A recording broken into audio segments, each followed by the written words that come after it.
What's going on, everybody? Welcome back to the Dirty Shore Underground. Tonight's bonus episode, final one for Fear the Walking Dead till August. I'm not sure I'm ready for the tears yet. So tearful. So sad. It still hasn't fooled me like Walking Dead, but before we get into it... Alright, yeah, make sure you check out DirtyShoreUnderground.com. New episodes of the podcast available every Thursday. Bonus episodes every Monday or Tuesday. Unfortunately, this is our final bonus episode until Fear the Walking Dead returns in August, unless we find something over the summer to do bonus episodes of. I was thinking about The Preacher, but right now I'm completely confused. Yeah, I was going to say, the little bit that I saw of it, I don't know that it's going to capture me enough that I'm going to want to do every week, but we'll see. So make sure you do join us at DirtyShoreUnderground.com. While you're there, make sure you click on the Amazon link, click through to Amazon. Shop like you normally do. It's a great way to support the podcast. Costs you nothing, but helps us out, helps us keep the bandwidth going, keep the show on the air, providing this free entertainment that you love so much. Also, make sure you're following at Dirty Shore UG on Twitter, Instagram, and Facebook. It's a great way to keep in touch with us, to make sure that you know what's going on. We send out messages intermittently, including links to the live stream. We are live streaming this and every podcast live on YouTube at youtube.com/c/DirtyShoreUG-OTA. Make sure you scroll down to the bottom, click on the section that says live comments. Box will pop up. You can type in a comment. It'll pop in over on that side over there, which you can't see my hands anymore. And we'll read them out. We'll read out comments, questions, and you can be part of the discussion. So make sure you join us there for every single podcast. If you're following at Dirty Shore UG on Twitter, Instagram, and Facebook, you'll be able to find those there. It's the best way to be involved. So, jump right into our spoiler alert. We are going to be discussing the final mid-season finale episode of Fear the Walking Dead. We're also going to be discussing the rest of the season. We'll probably discuss some of The Walking Dead, the previous seasons of both of those, maybe some of the comic books. We'll be all over the place, so here's your general spoiler warning. Once the show gets started, there will be spoilers. There be spoilers, as they say. So, 3, 2, 1, go. Let's kick off like we normally do. Give Rob a review of what the first 10 minutes of the show was, because I missed the first 10 minutes myself. For me, it really wasn't all that exciting. Travis went off to find Chris. I figured that out by what happened at the end of the episode. I don't know if this happened before you were able to watch it. They showed Daniel waking up from the dream, but he hadn't really woken up. He was still dreaming. Yeah. And the girl, his face peeled off, and I thought it was the real thing. I was like, oh, there goes this woman. And then he wakes up again. I was like, damn it. Double dream. It's Inception. Dream in a dream. Yeah, Gotham guy has a sad face for Daniel. Yeah, so let's start with Daniel, because he was the one that I think I felt a lot of crazy shit happened. And I think maybe, again, from our point of view, from our point of view as viewers of both series, maybe it was good that Rick slept through the first couple of months, because people just lost their shit in the first couple of months. Seems like half the characters are like literally losing their damn minds. But starting with Daniel, he's got some ghosts that are haunting him from the past, obviously.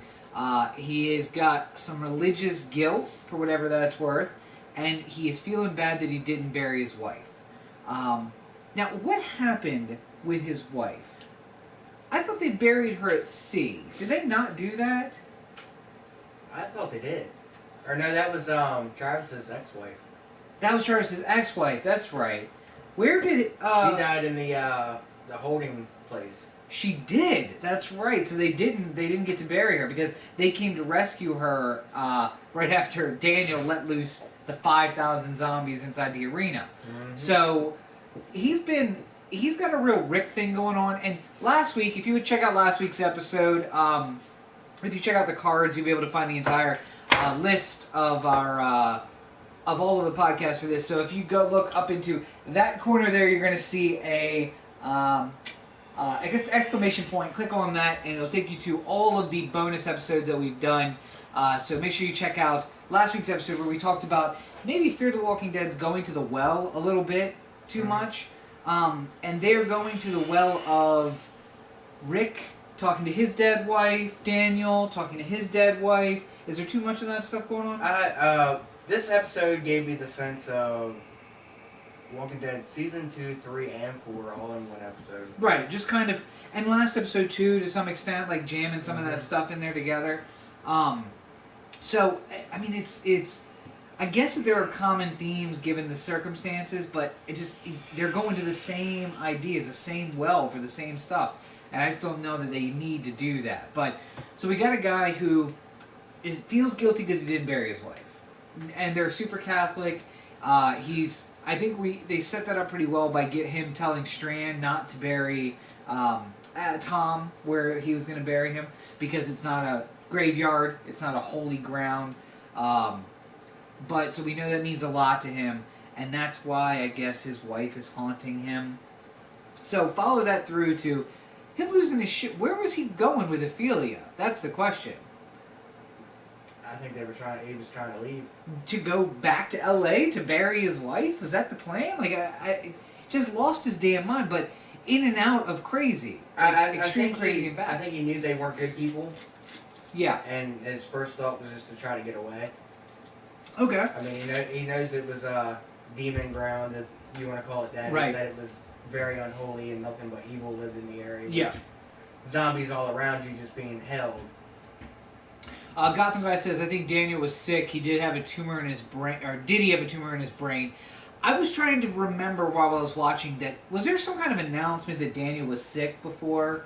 Not that I heard. I think that they were talking about him, like, kind of losing it on the boat, and that he's kind of been barely holding on, but Gotham Guy says the ground was sick because of what made Daniel crack, the dead not being allowed to rest in his view. So again, and we talked about it last week, make sure you check out last week's episode about how Celia and Daniel are kind of two sides of the same coin. Mm-hmm. They're both treating the dead in different ways. He thinks that the dead are not being allowed to rest and that they need to be put down so that they can have rest and be sanctified, and she thinks that they're still physical forms of our loved ones walking around. Gotham Guy says he wanted Ophelia safe from his task of putting the dead to their rightful rest. Interesting, I didn't think about that he just wanted to get Ophelia out of there so he could burn the fucker down. But did he make it out? Well, and that until the end. We can get to that at the end. But Flash says, I think it was because it wasn't Holy Land. I mean, I think it was kind of a mix of both. There's a lot of stuff going on, clearly. So Daniel gets locked in the basement, or in the brewery, I guess. Cecilia did too, but where was she? Well, and so that's it. I will get to Cecilia as well, I guess. But so Daniel's locked up. He's going. We're figuring out a little bit more about him. We've seen flashes of that little boy previously, but tonight we found out who that little boy was. It's not somebody that Daniel killed. It's Daniel going to kill him. It's actually him, and I think the wife points out something interesting, that the first victim isn't the first person he killed. The first victim was him because somebody put a gun in the hand of a 9-year-old and said, "Here, go kill somebody." Mm-hmm. So they turned him, and I mean, there's a lot of symbolism here. And if you're like super pretentious and have some sort of English degree that you just graduated from college with, congratulations, by the way. Then maybe you can read into the symbolism a lot of Daniel being turned into a monster as a young boy and then growing up in this, and now the world is turning people into monsters who are terrorizing. Maybe there's some kind of symbolism there, but it's too much. Like in my opinion, at least, it's too much. They're diving too deep. You don't need to do it, and they're not following through with the story as well as they could. Gotham Guy says Daniel, when he was a child, was made a child soldier. Yeah, and I don't think they did enough to figure out exactly what was his story. Like, he was given Celia, like weird looks, almost like he knew her. So I wasn't sure if he had been in Mexico before, and that's where he had been a child soldier, or if it was just like, I don't like you. I don't understand. Well, from the beginning when they met, there was something, because he was like, you always need a weapon. Right. And she was like... They just clash, maybe? Yeah, she was like, you need to give the weapons up. You're not going to take them in the house. So, by the way, Daniel was on the verge of death. He hasn't eaten in some time. And somehow, he fucks that dude's day up. tied to a chair. With one shot, nonetheless. Tied to a chair. Well, he did try to cut his eye out. He already tried to cut him. If I'm that dude, the first thing I do is, oh, you want some soup? That's great. Pop! All right, now let me give you some soup and disengage you a little bit, because clearly he's dangerous. But, maybe it's that thing about people, you see him locked up there and you think he's all right. And he does that roll move and breaks the chair. Like, that was fucking so boss.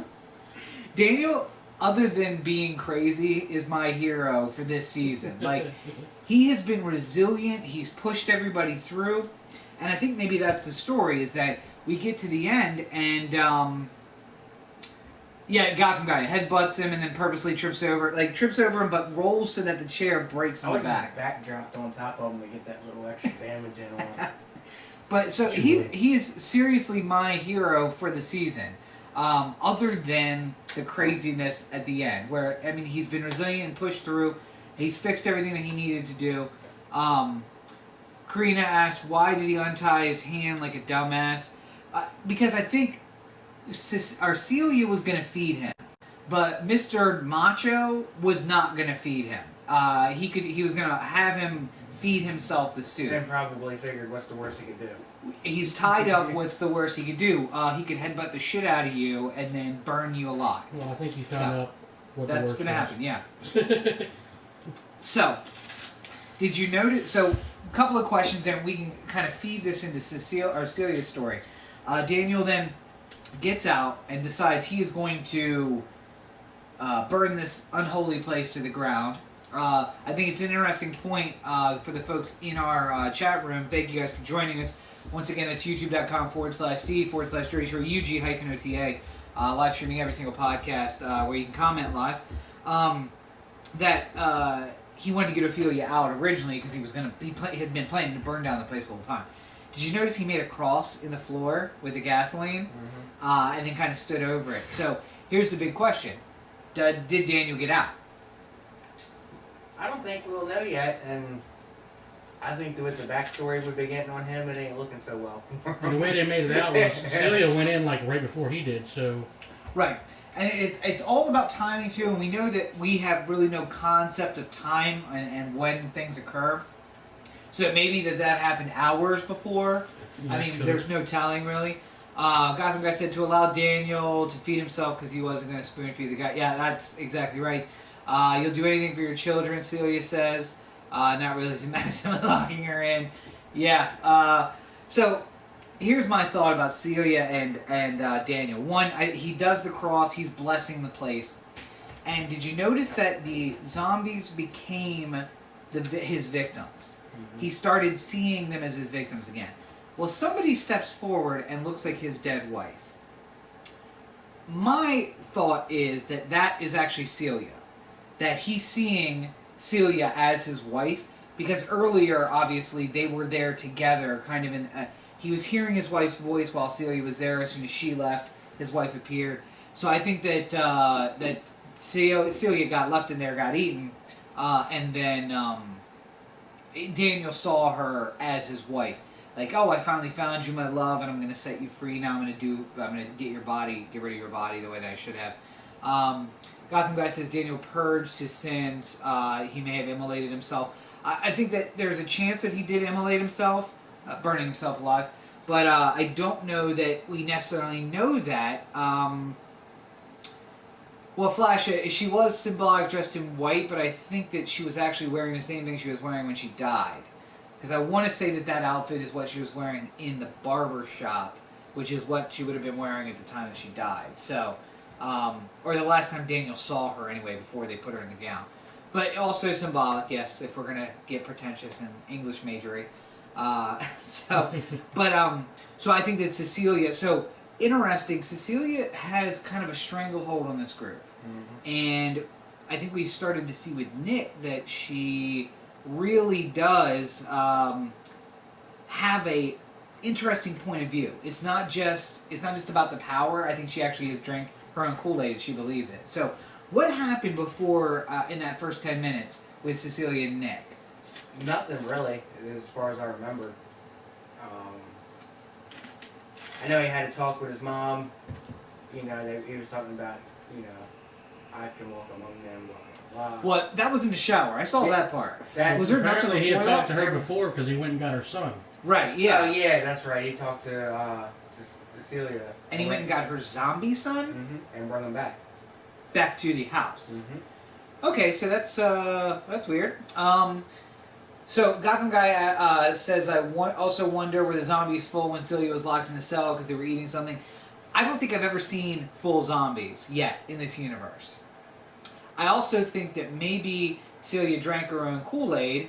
Okay, wow, so we just jumped a little bit. Sorry. Gotham Guy said Nick apologized to Strand killing Thomas. Madison and Celia yelled at each other.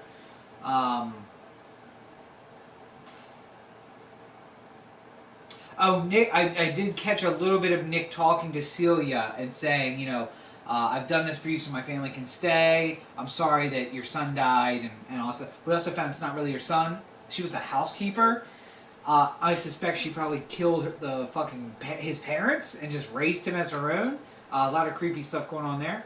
Karina says, so with the gang all splitting up, do you think they will come back together at some point in the future? Let's table that. We can get that to the end. We'll kind of talk about what we're looking at for next season. But as far as Celia, pretty sure she's dead. I think what I was saying is I've never seen a full zombie. I think she swallowed her Kool-Aid enough so that she thinks she can walk amongst them like Nick. But Nick's always covered in blood. But what I don't think what she realizes is that it's not magic. It's he's smearing himself in the dead zombie blood, and they don't smell him. Gotham Guy says that was the moment you missed, first 10 minutes, which is why Nick went off to get her son, who was hit man guy they employed. Oh, so was it a grown son? I guess it was the guy who was they got killed on the boat last. Oh, okay, I got you. Okay, so and he went and brought him back, or brought the zombie back. Anyway. Had the coin, I think is. Mm-hmm. Yeah. So they stopped Daniel from putting a bullet in his head. So I think that the interesting thing is we don't see what happens to Celia, but I think we can assume that she got eaten, and that's why my assumption is when Daniel sees his wife, he's actually seeing zombie Celia coming through. Luis is Celia's son. Is that right? Apparently. Is that who I think so. Okay, good. All right, so got that straight. It really helps if I would catch the entire episode, I suppose. But, you know, what are you going to do? But Celia, I don't know what kind of fucked up, like, trusting of somebody else that soon, but Madison's talking about leaving. She's talking about, like, basically, like, fuck you. And then she's like, oh, no, I want you to show me the truth. Take me to your zombie cage. And she goes down and walks in first. Never in your life will you see me doing that. So, Gotham Guy says, Nick did it to better apologize and make peace between Celia and Madison so they could stay. And I did catch that last part that basically they got permission to stay because he brought back the son. So, but the look of betrayal in Celia's face when she turns around and Madison's like, click, key out. Amazing. Good stuff on that part. So, as far as Madison's concerned, I mean, we didn't get a lot from Alicia this episode. We didn't get a lot from Ophelia this episode, except for that little exchange with her dad. So, they're in the truck, and Madison's in the truck, and Strand's in the truck. Mm-hmm. Everybody else is gone, all basically. So, Travis and his son are gone. They're hanging out right. And Nick's walking. So. Right, so as far as Strand is concerned, I guess trying to jump, I don't know what bad blood he and Celia have. I guess it's just, you know, like, he'll always be my baby boy, no, he's my boyfriend, and just general stuff. But since they had a lot of bad blood before he shot him, and obviously that didn't help that he took away the zombie aspect of her son, but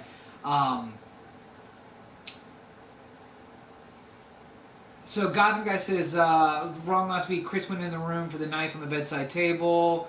I'm not sure what you're referencing there. Gotham Guy gives a little update flash. Got some from Travis. He's trying to help his son. Also, not really sure what's going on. I think we might be missing stuff in between comments. So, So Strand does the right thing. Does the right thing from our point of view anyway. He puts one in Tom's head. Digs the grave for Celia, buries him. He's there at the burial, and for his trouble, he gets ousted. Yeah. But comes back. What do you think made Strand come back? The fire he seen. Do you think that's what it was? Mm-hmm. That just the fire made him come back? Although I think maybe they probably had a plan going. Okay. Well, Strand said when he went out the gate, I'll just hail a cab. Right. Really? We're going to hail a cab. And he knew the pickup was there because they took the pickup there anyway. And waved at Alicia, too, weirdly. Sorry, Flash, but Celia was weirdly cool with the gay stuff, a religious person. I think that in her mind it was her son, and that nothing was going to change that. No, it made it okay. Yeah. Gotham Guy said last week Chris went into Madison and Alicia's room, and Gotham Guy thought he was grabbing a tray, but he took a knife, and he reshowed at the beginning of the episode. I think we talked about it being a knife, that we saw it was a knife. But the question was, what was he getting the knife for? It didn't look like he was making any gestures towards them. It looks like he I don't think he got the chance to because that gunshot went. Maybe. And so we'll get to Chris. There's a lot going on with Chris too. But so Strand keeps coming through as the hero, and I thought we were going to be able to write him off. About 40 minutes in, I was like, all right, so Strand's out. He's going to go back to the boat, and we're gone. He's gone. And then, God, these fucking people, the writers, just toss you right back, and we're heading back to the boat again. But so, what do you think about Strand's, what's going on with him? I think him and Madison made that entire plan when they were at when he was digging the grave. When he extended the offer for her to come with him. Yeah. He gets kicked out. Yeah, don't call me a friend, blah, blah, blah, blah, blah. Don't misintrude. Yeah. Do you want to go? I do dig his... I dig his mentality, though, because he wanted to make it clear. It's not that I like you and we're friends when I invite you. It's that we look out for each other. This is a business relationship. We can offer each other something. Let's continue that on. It was an arrangement. Right. But Thomas also did ask Kurt to look after himself. True. And then when she says, I gotta wait for Travis, I think he gets like a little, this is about business. It's about staying alive. You can't let emotions cloud your judgment. Yeah. So, Gotham Guy says Celia saw Thomas as her son and felt Strand never proved himself in her eyes as being worthy because Strand never proved his love. He could have. Totally got cut off there. Gotham Guy, we have nothing after could have. Karina, he was being sarcastic about the cab. Yes, I think he was being sarcastic about the cab. Gotham Guy says it was an act of love, Strand dying, and his returned souls being with Thomas eternally, but Strand went against it and gave Tom a permanent death. Yeah, but in the end, I mean, we know, I guess, from our point of view, that the permanent death is the better, because there's nothing there. They're not real people. And Celia loved everyone in that cage, and they didn't give a shit. They ate the fuck out of her and turned her into one of them, and then they all got burned up. So, didn't really help anybody. So, lose-lose. Yeah, so, I mean, before we jump to Travis and Chris, I guess, what last we see is everybody's in the truck, headed away. Daniel has... By the way, what kind of code was that fucking building built to? Because all we saw was him set the one room on fire, and like 2 minutes later, the whole goddamn house is on fire. I was wondering if maybe what we didn't see was him walking through, pouring gas all over. The whole plantation was on fire. It may have been, but the fire didn't seem to leave the room. It like went between his legs and stopped, and he was standing in the cross. So unless Madison did it. And then that also didn't really show. Like they showed him walking from the door with the gas. Yeah. But they didn't show it burn all the way back to the door. He started at the door with it. And it didn't even burn all the way back to the door. No, it stopped underneath his legs. Flash says it was a winery, and I'll give you that it was a winery. Wine doesn't burn very well. No, not like that. Yeah. Now, the brewery would blow up. Yes, lots of alcohol, but not like that. No, wine doesn't burn like that. Yeah, and Gotham Guy with a similar comment. The winery blew up. We heard a distant boom when Strand noticed. And again, I think the brewery would blow up. It's under pressure, and it's got a lot more alcohol in it. The winery, though, wouldn't really. It's really just crushed grapes, and then you let them age. So, ferment and age. So it wouldn't be the same kind of thing. Karina says, that's what I'm saying. I said that fire spread awfully fast. Again, we have time dilation. We don't know how long things happen. Like, we see Strand leave, and then next thing we know, you see the flames in the window of the truck. Yeah. And then... so we don't know how long time actually passed. Gotham Guy says he made a long trail to the center of the room from the jail door, and then made the cross. Possibly. I mean, it looked like he could have done that. Later, we went back, and the brewery was burning, so perhaps he did literally just trail it and it went out, but then the fire didn't go all the way out the door. Still, he didn't dump it all over the barrels either. Yeah. So. And everything went up. It was just very quick. But again, listen, they got 44 minutes to tell the story. So let's suspend some disbelief and just assume. I would just like to know, kind of, one, was Madison in on it a little bit? Did she see stuff start to burn and say, here's our chance, let's get the fuck out of here and start burning stuff? Because clearly she wanted to leave. Well, I don't know that she wanted to leave. She wanted to be safe, but she didn't really want to deal with Celia. And maybe she thought if she burned the place down, Nick would leave. And that's the leads us to the other question, which is, sorry, Gotham Guy, the buildings are fairly close together. They're very close together. They're adobe, so there's wood. There's a lot of wood buildings, so maybe they would catch quickly. So there's a lot of factors. I mean, it is possible that they burn that fast. Who knows? But Nick, Celia correctly says that there will come a time when Nick needs to make a choice. And even with the fire, even with Celia most likely dying, being eaten, or being zombified, Nick did make a choice. And did not make the choice I thought he was going to make. I thought that he would choose, especially with Strand and Madison being on the same side. I thought for sure it was going to go the other direction. But he chose the dead, really, is who he chose. I think by the end of the back half of the season, we see most of the crew back together, because I think one or two people are going to bite the big one. Early next season. Back half of the season. That was the mid-season. Oh, back half of the season. Yep. Yes, back half of the season. So we didn't see anybody die this half of the season, though. No, there was no deaths in the mid-season finale of the major characters that we've come to follow. Maybe Daniel, but not death in the same way. If he died, he killed himself. So there's something different about that. And the only other two we have are Travis and Chris. But before we talk about Travis and Chris, I do want to talk about their Patreon feed. Obviously, we really love putting on these podcasts. But it does take some effort for us to do. It takes bandwidth. It takes us keeping a website up. Obviously, you want to check out DirtyShowUnderground.com for more information about the podcast and about everything else. But the best way for us to keep providing this free content for you is to get supporters on Patreon. Patreon's a great way to support the entire network. So make sure you check out patreon.com, patreon.com/OTheAnthem. For as little as $1 a month, you can sign up to be a monthly sponsor, get access to the Patreon feed, you get pre-roll for the Anthem podcast, you get early access to a whole bunch of stuff, and it's just a great way to support the network and for us to keep providing free entertainment the way that we are for you right now. So make sure you check out patreon.com/OTheAnthem and check out and become a weekly subscriber. And listen, I mean, some of those kids who are living in that poor section of town probably we're making more than $1 a day.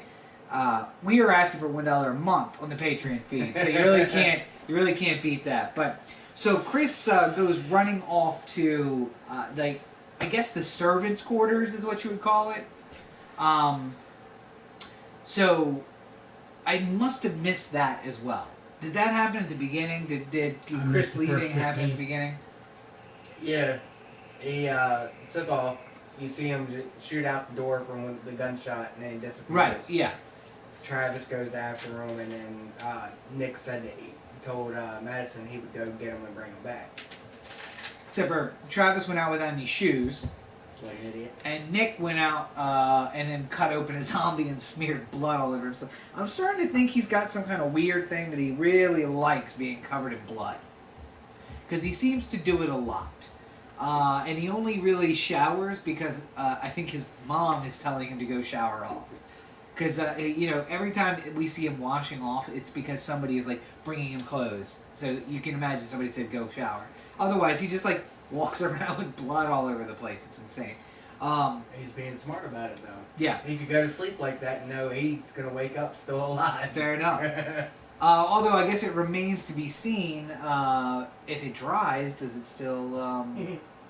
does it have to be fresh blood on you, freshly applied for it to work? I guess is the question. I would think it would still have that stench even after drying up. You'd think, yeah. Gotham Guy says... clothes. Gotham Guy says, beginning after the gunshot, and because he was seen with the knife, he ran through the fields.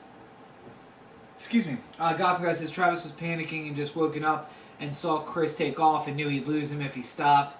Gotham Guy continues, still was stupid to not grab something after he woke up and before he left the room. Definitely stupid. Definitely stupid to run off. I guess I get it. It's your kid and he's running away and you want to follow him, but...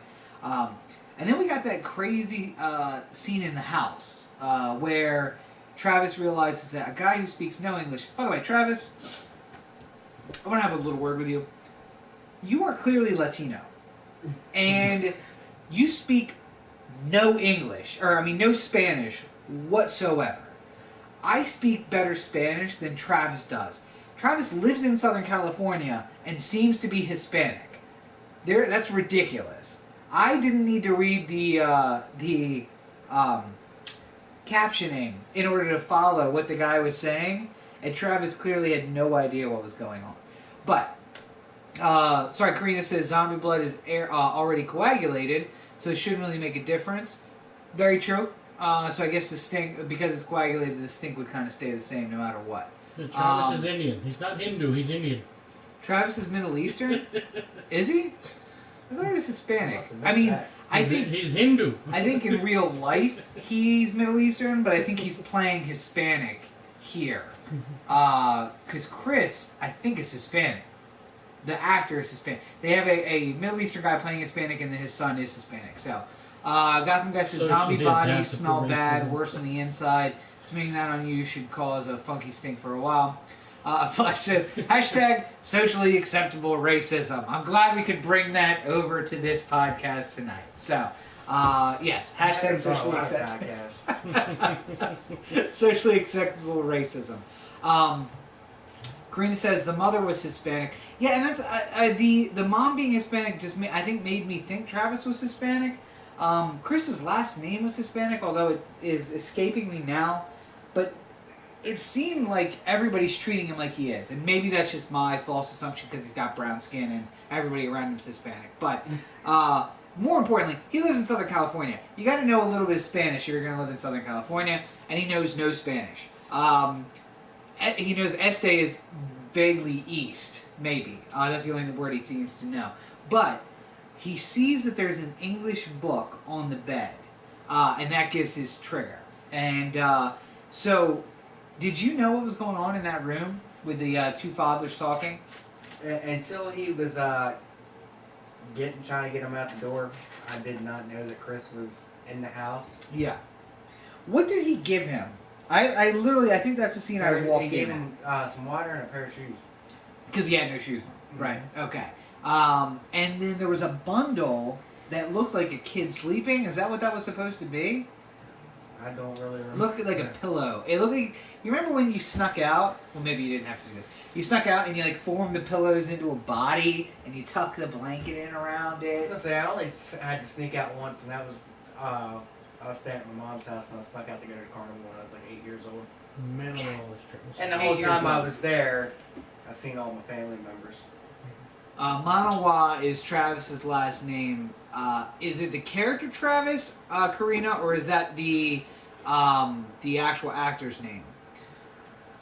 Gotham Guy just said what Kenny said, and it was an English language book that gave away that Chris was there. Yes. But, I mean, I wasn't even thinking that Chris was there at all. I mean, Travis picked up on something that I totally did not get at all. Somebody walking in the room and... Walking around and seeing an English book, and a guy that doesn't speak any English. So that was kind of crazy. But that doesn't mean the sun didn't. But I also, yeah, I clearly didn't. But no, so when I snuck out, I always used to put pillows and then cover it with a blanket. How well so did that work for you? It actually worked really well. The way that my bed was positioned in the room and the light, Korean said the character's last name is Manawa, which would be, I suppose, Pacific Islander or Hawaiian maybe. So apparently he's not Hispanic. Who knew? So my dad, if he would open the door, the way that the TV flashed shadows on the bed, it was far enough from the door, it would look like I was laying there. So I never got caught, as far as I know. So I snuck out a lot. Snuck out a lot. So anyway, so I thought that there was pillows wrapped in a bundle there, but maybe not. Maybe it wasn't like that. Guy said the English book gave pause, but it wasn't until we saw the shadow under the door that he realized that Chris was there. And yes, he agrees with the Pacific Islander. Hey, listen, I'm a genius. Don't fuck with my Manawa. Definitely a Pacific Islander. Shit, where was I going with that? So Chris, so Chris then says, "I'm not a monster," while he holds a gun to a small child's head and holds him hostage. And then tries to cut his father. Just so much going on with Chris. So Chris gets caught in the bedroom. It's creepy. If he'd had his dick in his hands instead of his knife, maybe you run to. There's a lot of weird stuff. You never want to be in the bedroom with your stepmom and your stepsister at night and have them wake up in the middle. No good's ever going to come of that. You probably always run. But then you take a family hostage with a firearm. Where did he get the gun? That zombie that had the knife in the head up against the fence.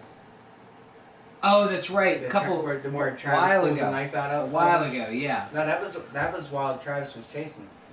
See, I missed that part. You got to give me the update. I thought that was after the first 10 minutes because it flashed a gun holster. It never showed Chris taking it. It just showed the empty gun holster. Yeah, it showed the empty gun holster when Travis walked up to him, pulled the knife out, so he had him. Okay. So I missed that part. But so Flash said he's not a monster. He's just a psycho. Gotham guy says Jason Momoa, actor of Pacific Islands. Never snuck out. Oh, two thoughts. Sorry about that. He never snuck out. Didn't have a reason. Yes, Gotham guy. Yeah, last week Flash was saying that he was very Norman Batesy, and Chris is really getting into that like psycho Norman Bates. Not so much with. I don't think he's in love with his mother, but he feels like he's defending his mother's honor. Maybe it's a very weird situation. I don't know. Bates Motel a couple times made it seem. And Karina coming in, Maori descent. Maori people are from New Zealand. They're the native people of New Zealand. So, Pacific Islands. There we go. So, but yeah. So he says he's not a monster. He says he's not crazy after his mom and his sister. Let's just say his mom and his sister wake up and he's in their bedroom, and then he runs and then he pulls a gun on his dad. After pulling a gun on a 9-year-old kid and holding a family hostage, and then when Dad knocks the gun out of his hands, he pulls his father's knife and then tries to cut his father. A lot going on with Chris. What is going on in his head? I think he feels like Madison's responsible for his mom dying and kind of wants to see her die. Is that what it is? I think that's what it is. So, but... And the daughter in the same respect because she knows what's going on. So, Alicia is about getting rid of a witness, and Madison is about, I lost my mom, or you killed my mom, so I'm going to kill you. Even though we don't really know what happened on the rock.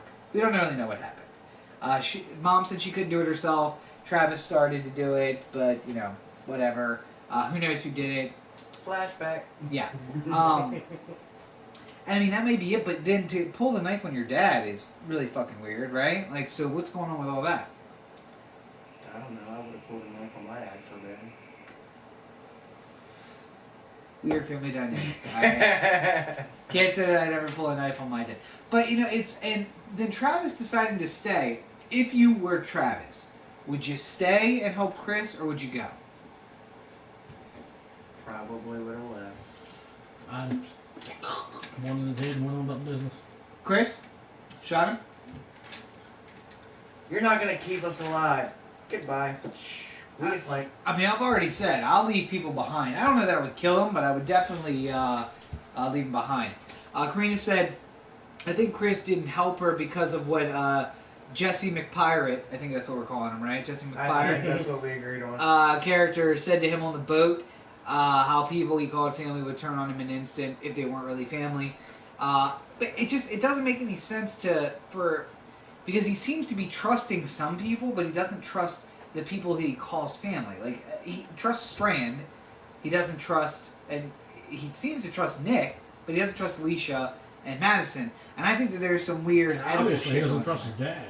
Doesn't even trust his dad. Well, Dad came after him and tried to stop him. Knife on him. I mean, he tried to kill him. Korean, but Gotham guy says, so next season is Strand, Strand's Angels. I think Angels, yes, with Cartel Zombies. Let's hope. Pirate McCartney. Is that what we agreed? Pirate McCartney? I thought it was Jesse McPirate. Either one works. I think we're fine on both of those. I'll use both of those. So, but so, that it's a weird family dynamic altogether. We started this season with me thinking that Chris and Alicia were going to hook up, and that clearly didn't happen. Although, left alone in a bedroom with a knife, who knows what might have happened at the end of that. Could have got pretty kinky. Yeah, and Madison was there too. But so your Coke was ready for this episode. My cocaine? What? Your Coke was ready for this episode. We are family.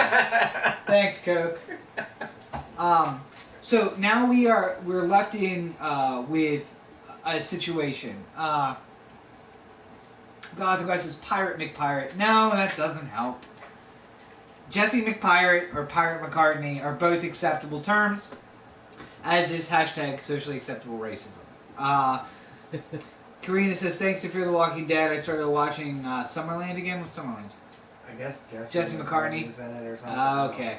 Fair enough. So you got to make references to stuff we know. Summerland, I don't know shit about stuff. Something about a haunted camp or something.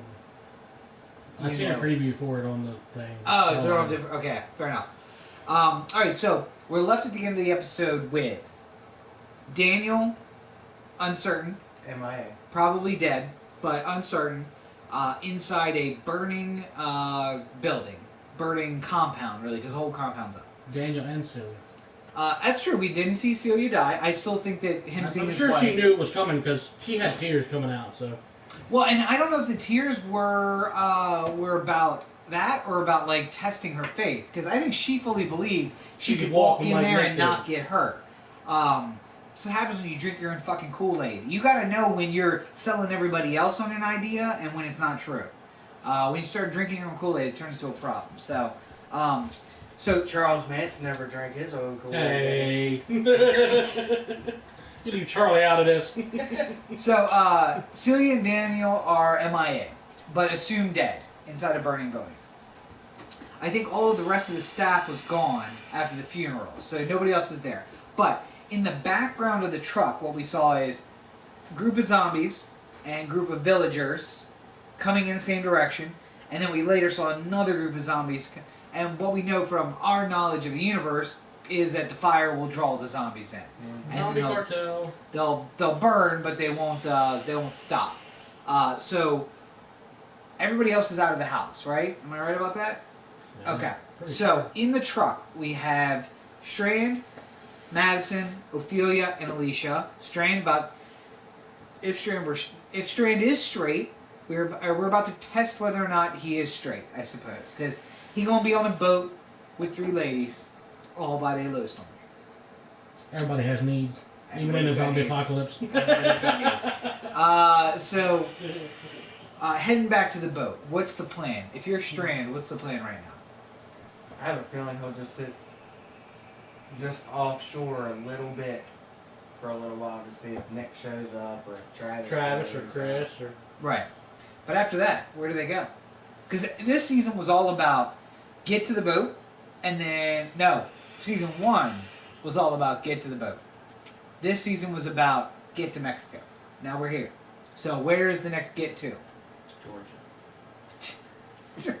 Going to the canal. Let's take the Panama Canal to Georgia. Actually, no. By the time they got there, they would need to go to Tokyo, maybe? I don't know that boat would make it across the Pacific. She's big enough. Become pirates? Flash suggests they become pirates. I don't know. That's a decent idea. There's a vacuum. Johnny in the pirate Depp makes a real cameo as Captain Jack Sparrow. You guys really want to see some Johnny Depp. I don't understand it. So I mean, I don't know that we know. I don't know that, and the thing is, I don't know that the writers know. I mean, who knows what the fuck the plan is?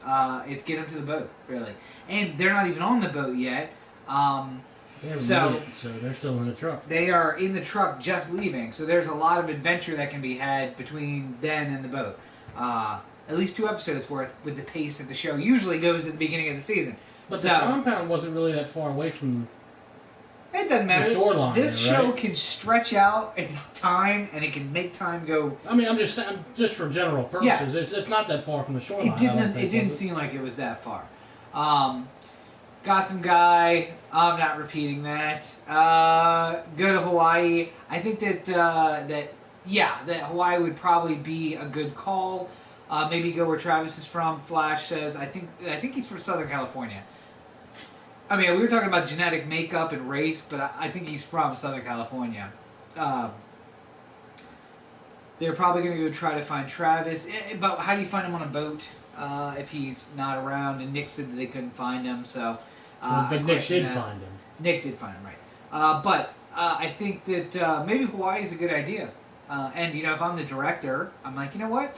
Where'd I like to go on vacation? We just spent a year shooting in Mexico. Let's go to Hawaii next. Sure, why not? Let's go shoot in Hawaii for a while. Although, yeah, Walking Dead's still being filmed in Georgia. Even though it's supposed to be Washington, or Alexandria, Virginia, yeah. Gotham Guy says they have the pirate compound with Jealous Boyfriend and Prego and the Flight Survivor. True, the open-ended question, because we don't know what happened to some of those folks. And that creates a water problem. And we also know that there were other pirates because boyfriend, what's her name? The guy Alicia was talking to, said that there were other pirates out there. So we know that there's other pirates. Maybe they could team up with Prego, Flight Survivor, and Jealous Boyfriend and make a super crew. But back to the boat for them. What's in store for Travis and Chris? It's hard to say. I think Travis is going to die in the second half of the season. Well, we'll get to death predictions, but... So, I mean, Chris seemed to have calmed down the last we saw him. He was coming towards Travis. He seemed peaceable, like they were moving in the right direction. So, I mean, is that where they're at, do you think? I don't think it's all over yet. Between the two of them? Yeah. Okay. I mean, we've seen Chris swing on him before, so... Right. Everything's in the open now. Flash says better tax incentives to film in Georgia. Yeah, but also way more homophobia. Hashtag socially acceptable homophobia. So, we'll see. But, alright, so finally the last of our characters is Nick, who wandered off into the Horde. What are we expecting from Nick? Karina, I know, is expecting, or really, really wants him to fuck up and get eaten. Rise, my minions! And then they turn around and just eat him. I'm sure unless she would it love starts that. raining, he'll be safe. Yeah. Well, and see, that's another problem, is that, I mean, it will rain eventually, right? And if you're in the midst of a horde and it starts raining, what do? Shit. Smearing the... Kill 5 or 6 of them and lay under them. Find a dumpster. That's one thing I've not seen. I've not seen any rain on this show. Well, it's Southern California, so it doesn't rain that much. Mexico, it's not raining that much. Rain. I mean, they're in the midst of a drought, so it's not going to really rain that much at all.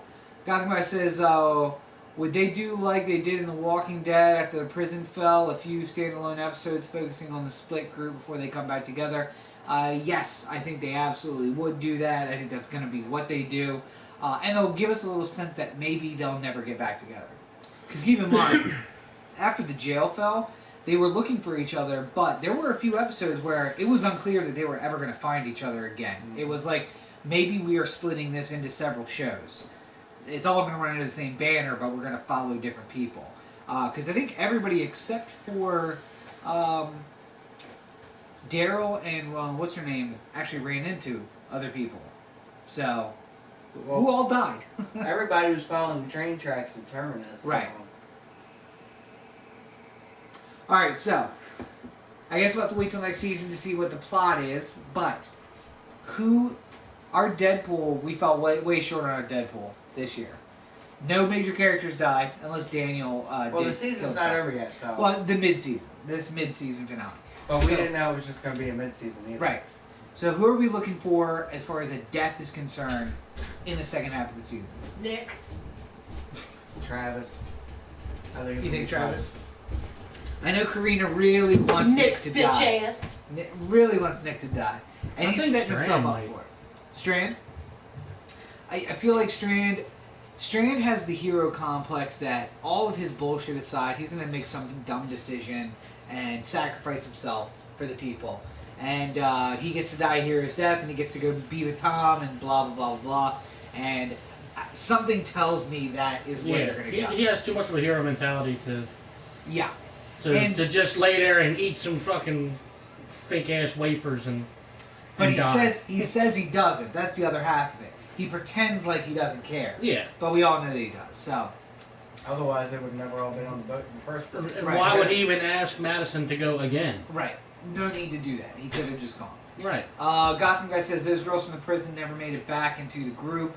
Daryl and Beth found the hospital peeps. Beth got kidnapped by the hospital peeps and taken to... I guess that wasn't Terminus. That was the hospital in Atlanta. It was the hospital, yeah. It was Daryl and Carol that found the hospital group, and Carol got hit by the guys. Yeah. And took off with them. And Mr. Everybody Hates Chris. That's right. No. Tried to help him. Yeah. Flash says it's Strand's show, like Walking Dead's Rick's show. He's not going to die. I think it's unclear that this is Strand's show. It was Strand's show. Strand hasn't really, bit of season that I've seen, hasn't really interfered or intervened with any kind of zombies. No. That I've seen. Other than, with live people, yeah. Season 1, when he came in, it looked like he was going to be the front runner. Yeah. But, and then for a while, Nick looked like he was stepping up. And then for a while, it looked like Travis was stepping up. But if they follow Walking Dead, we opened up on Nick. And that means the show is about Nick. Rick opens his eyes, show begins. Nick opens his eyes, show begins.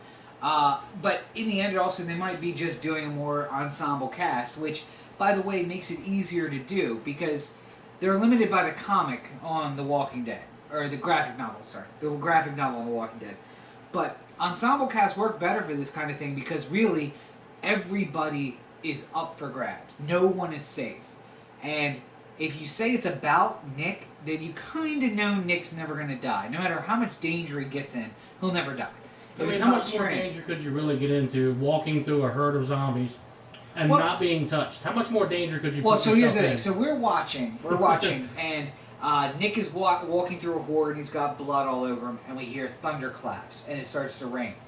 If it's a show about Nick, we can assume he's going to find some way out of it. And we can watch it and say, he's going to find some way out of it.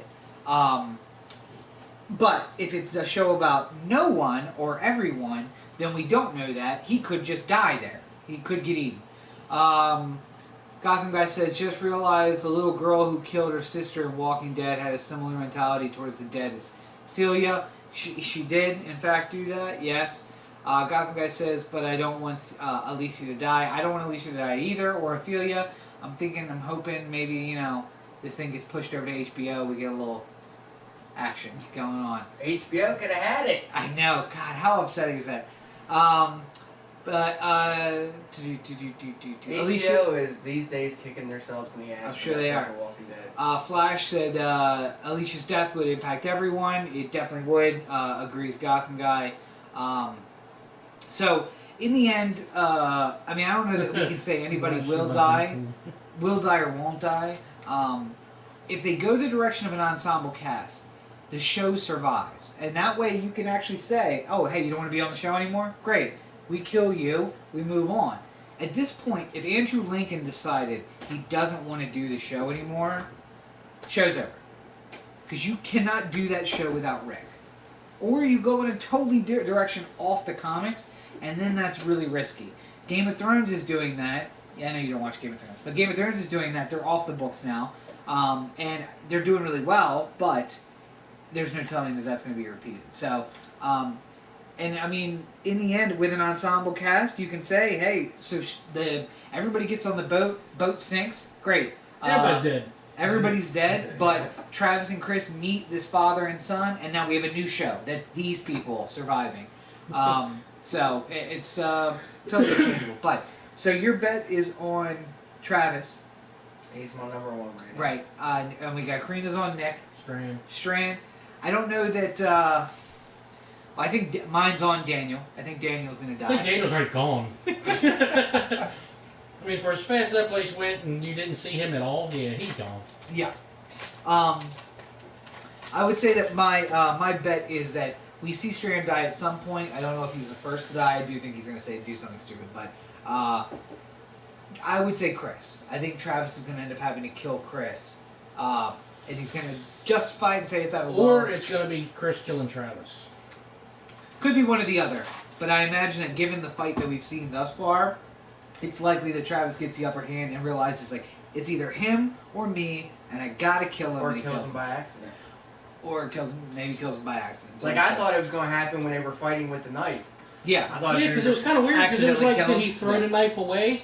Because when they panned around, he still had it in his hand. Well, no, because he knocked it out. So did he try to... No, he knocked it out, and then he scooted over and picked it back up again. So... I didn't know if maybe he tried to, like... so, and caught himself? Gotham Guy says he's not going to talk about Game of Thrones. Follow-up podcast, Game of Thrones. Here we go. Flash said because the author isn't writing fast enough. Yes, Flash. Sorry, George R.R. Martin writes really slow. He's slower than me, and that's telling, right? The call coming in 2018. Click through the Amazon link on DirtyShirtUnderground.com and purchase the calls. Available this fall. This fall, 2016. 2 years later. Gotham Guy says Travis and Chris die. That's a possibility too. They get into some shit, they're not working together, and they both die.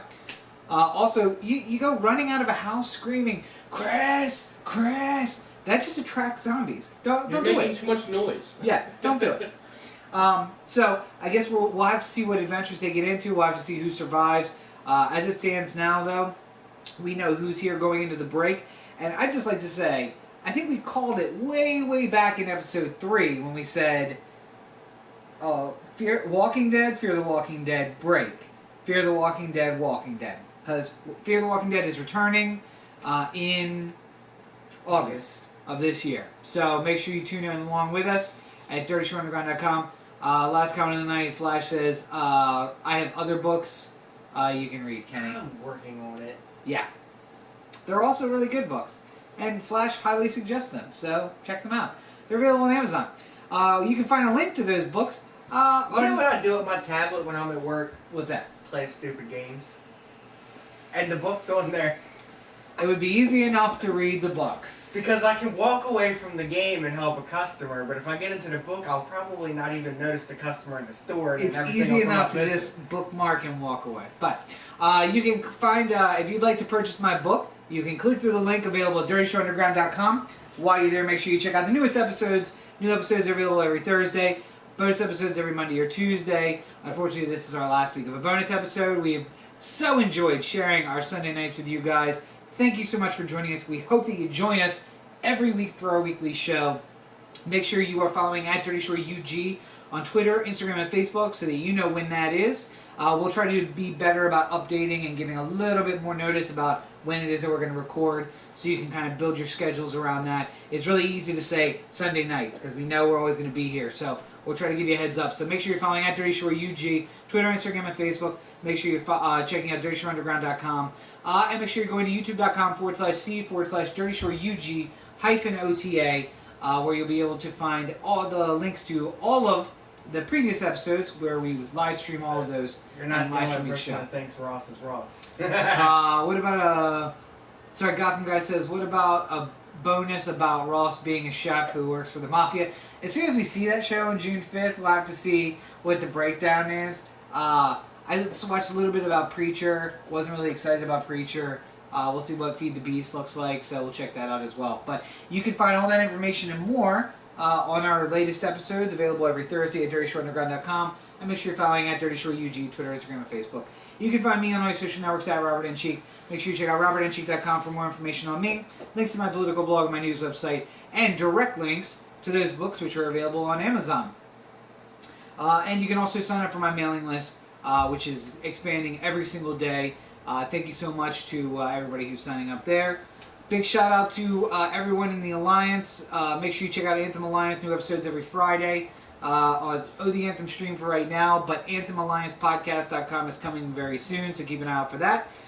Make sure you sign up with them and follow them on all their social networks at Anthem Alliance to join in and get all the latest updates about this podcast, the Anthem podcast, and everything we have to offer at OTA Digital. This podcast is a proud member of the Anthem Digital Network, and so thank you guys for joining us once again for our last bonus episode. Anything? EDM. Make sure you check. I was going to say, we have been diving into this Every Drip Matters EDM juice. As you can see, we're vaping during the podcast. Quick shout out to Oasis Vapor. Make sure you check out Oasis Vapor on North 6th Street in Denton, Maryland. Oasis Vapor LLC on Facebook. You'll find that link in the show notes here. But you can get your EDM there. The Drop is the most delicious juice you will ever have in your life. Make sure you check out EDM The Drop. It's available at Oasis Vapor. Come by and see Kenny and pick some up. Let him know you heard about it on the podcast here. Sorry, we got a couple other comments. Gotham Guy says, our Alliance episodes live? Yes, Gotham Guy. Anthem Alliance episodes are up. You have to go to the odanthem.com. They're available through the OD Anthem RSS feed for now, but AnthemAlliancePodcast.com will be up very soon. So make sure you check them out at odanthem.com for now, and coming soon their own separate stuff, and at Anthem Alliance on all your social networks, so make sure you follow along there as well. So, we have a new episode coming this week, and then weekly episodes every Thursday. Please join us for all of those. It has been an incredible pleasure joining you every Sunday for The Walking Dead and Fear the Walking Dead reviews. We hope that you stick around, and we will see you next fall when our bonus episodes return. Until then, we will see you this Wednesday. Well, sometime this week. New episode this Thursday. This week. Yes. So until then, have a great week, everybody. Good night, everybody.